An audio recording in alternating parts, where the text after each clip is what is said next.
As she lay in bed, a thought struck her. She remembered seeing a large cucumber in her kitchen fridge earlier that week. It was an unconventional idea, but desperate times called for desperate measures. Ada decided to use the cucumber to masturbate, hoping it would provide some relief from her overwhelming emotions. Hey everyone! Welcome back to our channel. If you're new here, make sure to hit that subscribe button and turn on notifications so you never miss out on our latest stories. In the heart of Nigeria, in the bustling town of Enugu, lived a dedicated police officer named Emeka. Emeka was known for his commitment to his work, often staying late at the station and patrolling the streets to ensure the safety of the community. His wife, Ada, a kind and loving woman, lived in a neighboring town due to her work as a schoolteacher. Despite the distance, their bond remained strong, or so Ada believed. One bright Friday morning, Ada decided to surprise Emeka with a visit. She missed him dearly and thought a weekend together would be a perfect way to rekindle their romance. She packed a small bag with her best clothes, some homemade dishes, and set off for Enugu, excitement bubbling in her heart. Upon arriving in Enugu, Ada navigated through the lively streets, asking for directions to the police quarters where Emeka lived. With a bouquet of fresh flowers in hand and a wide smile on her face, she finally reached the apartment complex. She knocked on the door, anticipation making her heart race. The door creaked open, revealing a woman Ada had never seen before. She was tall, elegant, and had an air of familiarity about the place. The woman's eyes widened in surprise, and she quickly tried to compose herself. "Who are you?" Ada asked, her voice trembling slightly. Before the woman could respond, Emeka appeared behind her. His face turned pale as he saw his wife standing there, looking bewildered. "Ada, what are you doing here?" he stammered. Ada's heart sank. She pushed past the woman and into the apartment, taking in the scene. It was clear this woman, whose name was Nkechi, had been living there with Emeka. Clothes were scattered around, and 2 coffee cups sat on the table. Ada's eyes welled up with tears as the reality of the situation hit her. "Emeka, who is she? Why is she here?" Ada's voice broke as she spoke. Emeka tried to reach out to her, but Ada stepped back. "Ada, please, let me explain. It's not what it looks like," he pleaded. But Ada shook her head, tears streaming down her face. "I trusted you, Emeka. I came here to surprise you, to spend time with you. And this is what I find." Nkechi, sensing the gravity of the situation, quietly slipped out of the apartment, leaving Emeka and Ada alone. Emeka tried to hold Ada, but she pushed him away, her sobs growing louder. "I can't do this, Emeka. I can't stay here knowing you betrayed me," Ada said, her voice trembling with a mix of anger and heartbreak. Emeka continued to plead, but Ada had made up her mind.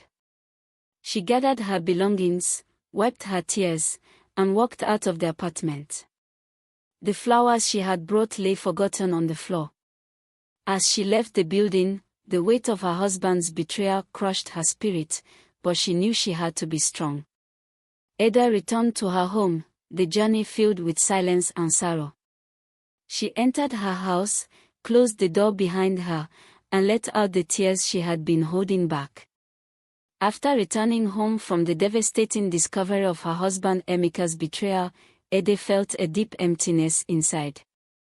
She cried until her tears ran dry, trying to make sense of the situation. As night fell, the loneliness crept in more intensely, and thoughts of Emeka and his concubine, Nkechi, haunted her. Ada pondered her next move.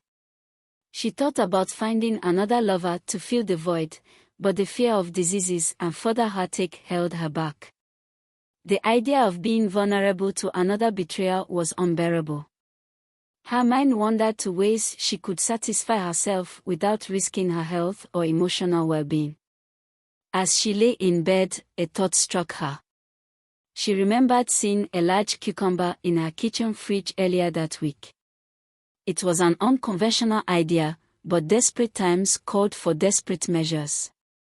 Ada decided to use the cucumber to masturbate, hoping it would provide some relief from her overwhelming emotions. Meanwhile, Emeka was at home, restless and guilt-ridden.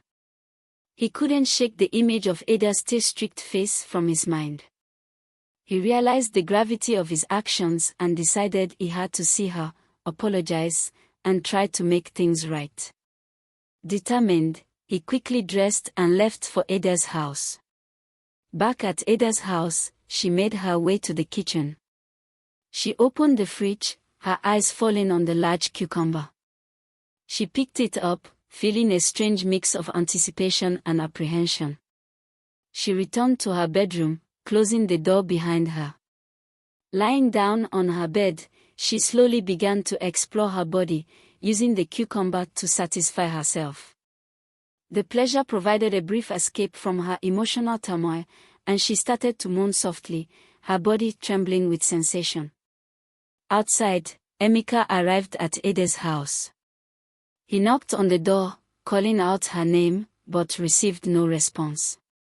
He knocked again, louder this time, but still, there was no answer. He could hear faint sounds coming from inside and grew increasingly anxious. Desperate, he decided to climb through the bedroom window, which was slightly ajar. As Emeka entered the room, he was greeted by an astonishing sight. Ada, lost in her own world of pleasure, was using the cucumber, her moans filling the room.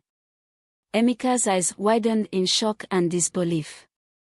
He rubbed his eyes, thinking he must be imagining things, but the scene remained unchanged. Ada, lost in the throes of her own ecstasy, didn't notice Emeka at first. But as her climax neared, she opened her eyes and saw him standing there, his expression a mix of astonishment and confusion. Her heart skipped a beat, and a wave of embarrassment washed over her. Emeka stood frozen, unable to process what he was witnessing. Ada's face turned crimson as she quickly discarded the cucumber, her body still trembling from the aftershocks of pleasure. The silence in the room was deafening, a stark contrast to the intense emotions that had filled it moments before. The room was thick with tension as Ada and Emeka locked eyes.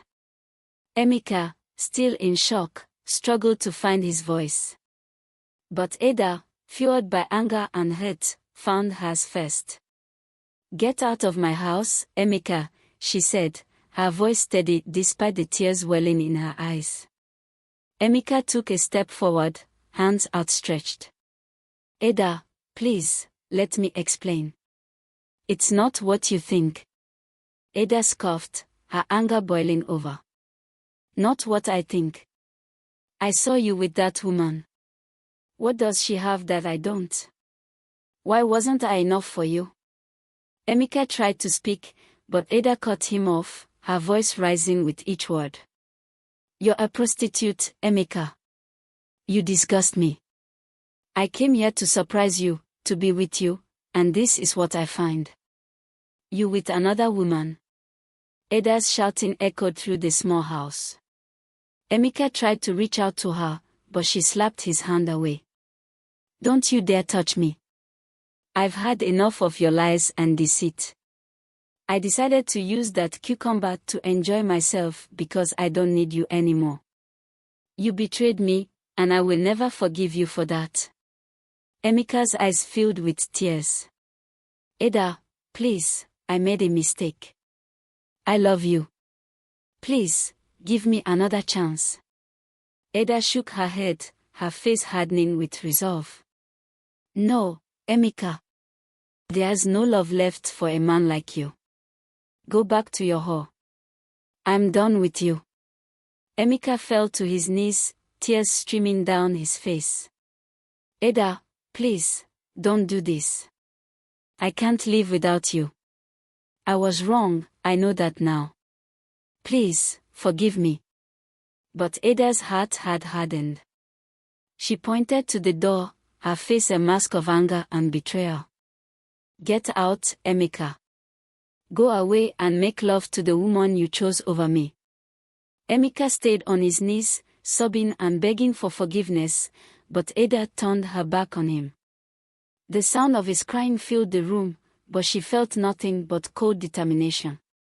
She knew she deserved better, and she was ready to find her own path without him.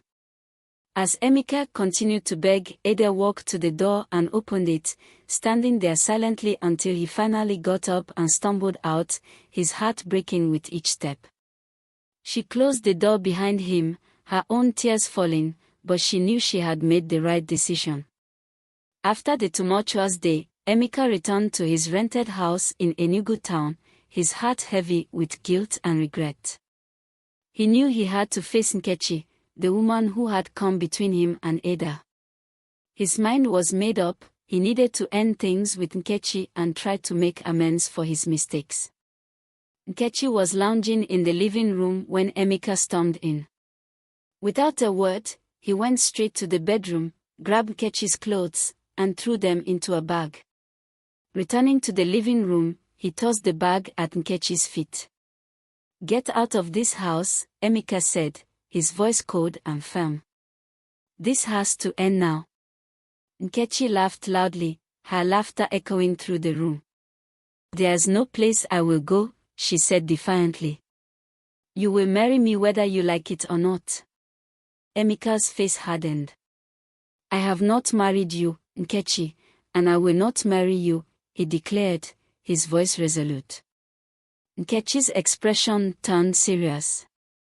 "You have wasted my body sleeping with me. No man will accept me now. So, for me, you are my husband. I have no other man but you." Emeka's frustration mounted. "I told you, this has to stop." He grabbed the bag of clothes and threw it out the door.